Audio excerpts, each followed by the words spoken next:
What if searching for your next Airbnb did not happen on a flat website but directly in your room? Instead of scrolling through endless cards, you place a 3D map of Rome onto your table, tap on apartments, compare locations, and then step inside of an immersive preview of the place. So I built a small WebXR prototype to test exactly that. Let me show you how it works. In the beginning, the app detects horizontal surfaces, and once my hand is close enough to one of them, the 3D map of Rome will unfold itself onto the desk.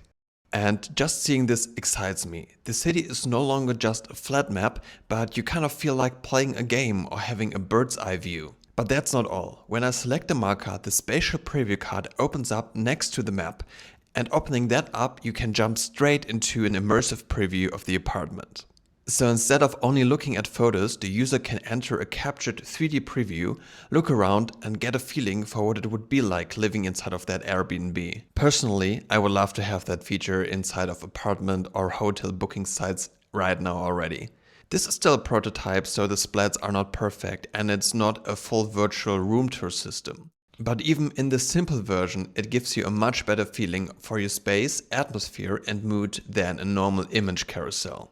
Behind the scenes, the project is built around one main app scene that was created using the free and open source Immersive Web SDK, which is an amazing WebXR tool working on any XR headset such as the Quest, Pico or Vision Pro. I began by creating some UI mock-ups using ChatGPT's image generator, visualizing on how the final product could look like. For the 3D map, I used a Blender plugin called Blosm to import, manipulate and export 3D maps as a GLB file. Of course, you could also automate this process and import maps directly into the WebXR build, but for a prototype this was definitely too overkill for me.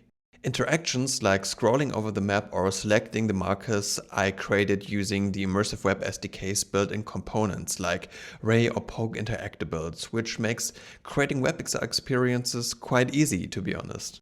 The immersive views are actually generated Rome apartment images put into marble worlds, which is a pretty cool tool to create whole worlds from images. One disadvantage is the hallucination, meaning it simply comes up with elements that do not actually belong to the scene. For an actual product, hosts would ideally use an app such as Scaniverse, run around in their apartments and simply do an actual 3D scan. Now the only question that remains is, what do you guys think? Would you rather book your next vacation in an immersive augmented reality view? Or would you prefer the good old 2D UI because it's more convenient?